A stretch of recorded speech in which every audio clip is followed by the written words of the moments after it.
Welcome to Chaplain Chatter. I'm Kevin, your host. Today I want to talk a little bit about the season we're in after this current election cycle. I want to talk about living out a Matthew 5:9 scripture in a post-election society. So what does Matthew 5:9 say? It says, "Blessed are they who make peace, for they will be called the children of God." Or blessed are the peacemakers, for they shall be called the children of God. It's true. The current climate can feel like a battleground of beliefs. I believe that the key is remembering that differing opinions don't have to mean division.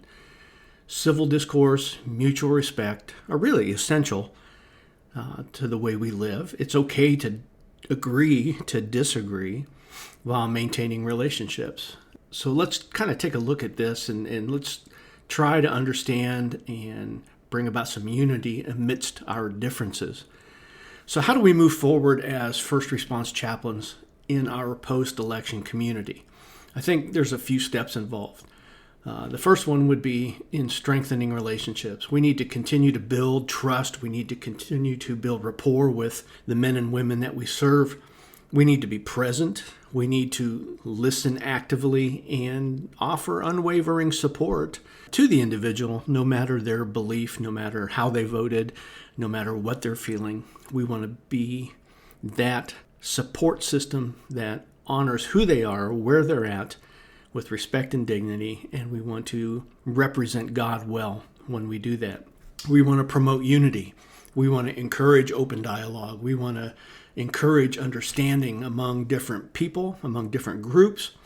We want to try to facilitate conversations that bridge divides and promote mutual respect. Another thing we want to do is we want to provide emotional and spiritual support. Being available to offer guidance, especially during times of heightened stress and uncertainty. Our presence can be a source of stability and comfort. We want to engage with the community. We want to participate in local events. We want to collaborate with organizations to foster just a sense of community and shared purpose. This will help us build trust between first responders and the public, between chaplains and the first responders, between chaplains and the public as well. We have to learn how to adapt to new challenges. We need to stay informed about the evolving needs of the community and the first responders that we serve. We need to be flexible. We need to be ready to address new challenges as they arise. And we want to foster resilience.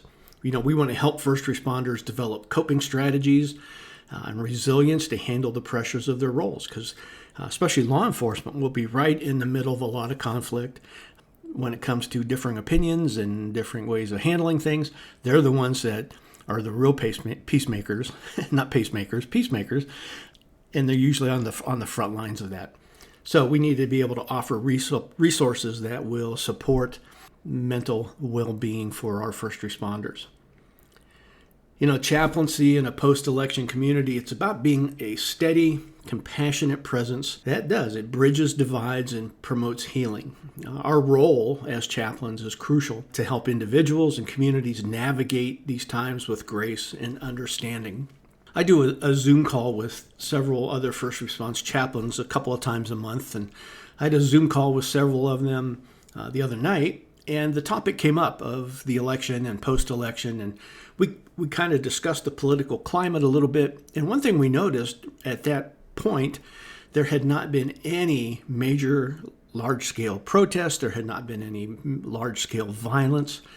We noticed that there did seem to be an increase in conflict and confrontation, more on interpersonal relationships that were causing division and conflicts. It just, the situation that we're in, the season that we're in, is just an amazing time for us to be able to step into those conflicts and help. We've got the unique ability to step in and mediate when tensions rise. Our presence can help de-escalate conflict. It can help foster understanding.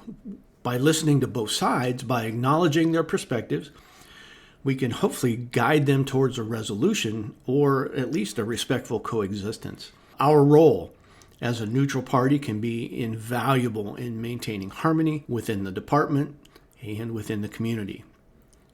We need to keep being that beacon of peace and support. We talked about two types of peacemaking. This scripture talks about spreading the gospel, bringing reconciliation between an individual and God, and restoring that relationship. We call that vertical peacemaking.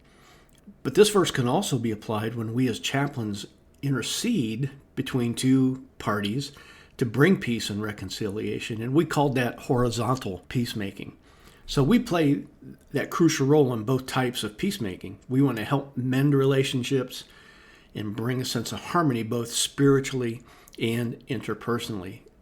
Our efforts in horizontal peacemaking can conquer divides, it can foster understanding, and vertical peacemaking is the opportunity we have to strengthen someone's individual foundation.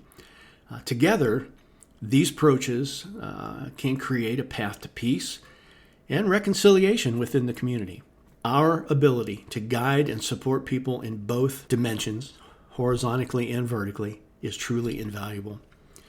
Two things we got to be mindful of when ministering in our official capacity as a chaplain.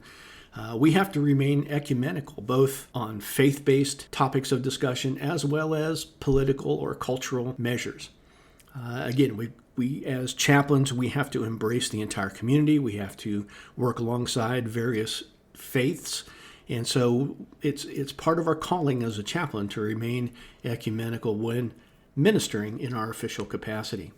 My middle daughter married into a family, and her father-in-law, his name is Dr. Steve Hickey, wrote a book entitled Obtainable Expectations, A Timely Exposition of the Sermon on the Mount. This is a great book. He wrote it in 2012. I highly recommend if you want to study out the Beatitudes, this is a great book for doing that. Steve writes in this book about 3 battlefields that exist where peacemaking takes place. And I want to take a quick look at these 3 war zones, according to Steve. The first one is peace with God. The first battle we have to face is to make peace with God as an individual. Ultimate peacemaker on this battlefield is, of course, Jesus. He's Prince of Peace, as it's written in Isaiah 9:6. In John 14, Jesus says, "Peace I leave with you, my peace I give you." Colossians 1:20 states, "For God was pleased to have all his fullness dwell in Jesus, and through Jesus to reconcile to himself all things by making peace through his blood shed on the cross." So if we look at the big picture, mankind sins and fractures that relationship with God. Jesus, the pacemaker, the peacemaker, by dying on the cross, brought back together that which was separated. So by that sacrificial death on the cross, Jesus has been a peacemaker, bringing back the relationship between man and God when we accept the work of the cross. So to be a peacemaker on this battlegrounds means to make peace with God by accepting what Christ has done to end the alienation between man and God. The second battleground is inner peace. Our next battlefront is inner peace. This has to do with the war that goes on inside each one of us. Everybody struggles with inner peace. We may have peace with God, we may have restored that relationship, but we still have internal struggles.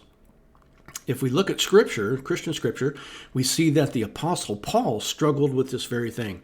Paul writes, "I don't really understand myself, for I want to do what's right, but I don't do it. Instead, I do what I hate. So I am not the one doing wrong. It is sin living in me that does it. And I know that nothing good lives in me, that is, in my sinful nature. I want to do what's right, but I can't. I want to do what is good, but I don't. I don't want to do what is wrong, but I do it anyway. But if I do what I don't want to do, I'm not really the one doing wrong. It is sin living in me that does it." So Paul had this internal struggle. That's out of Romans 7. Scripture also points out that all these other wars, arguments, hatred, disagreement, division, all these things are because of one thing. James 4, verses 1 and 2 says, "What is causing the quarrels and fights among you? Don't they come from the evil desires at war within you? You want what you don't have, so you can scheme.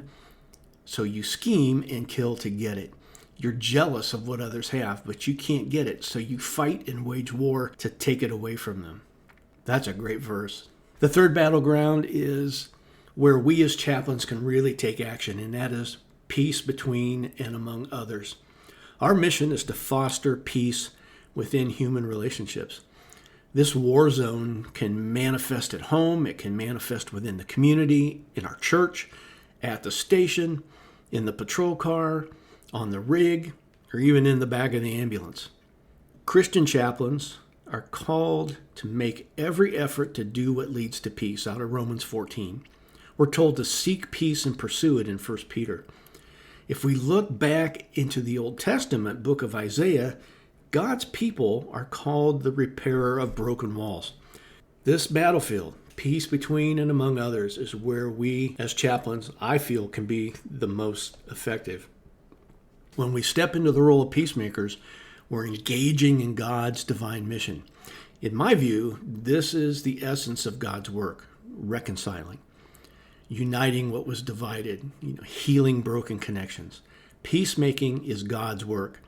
And as his ambassadors to our first responders, we're to do the same work. Dr. Hickey touches on an important aspect of peacemaking. The fact that being a pacemaker and being peaceful are two different things. It is possible to be peaceful and peace-loving without being a peacemaker. Being a peacemaker involves actively addressing conflicts around us and not remaining indifferent. Indifference does not equate to peacemaking. Peacemaking goes beyond merely patching things up. If we simply smooth things over to maintain peace, we're not truly peacemaking, we're fostering codependency.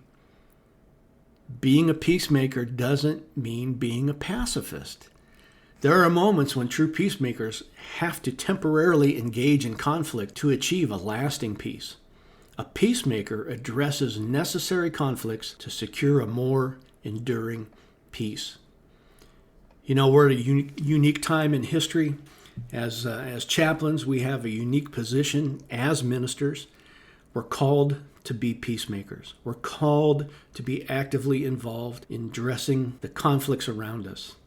We're called to be doers of the word and not hearers only. It's a very unique season that we're in. We have an incredible call to be peacemakers. Step up. Be involved. Be a peacemaker. Be present. Remember, chaplaincy is a ministry of presence. Well, that does it. That wraps up this edition of Chaplain Chatter. As always, I will be praying for you, asking God not only to protect you and your first responders, but to expand your territory as a chaplain. Hey, if you enjoy this podcast, please share it with other chaplains. Please share it with the first responders that you serve. Until next time, blessings.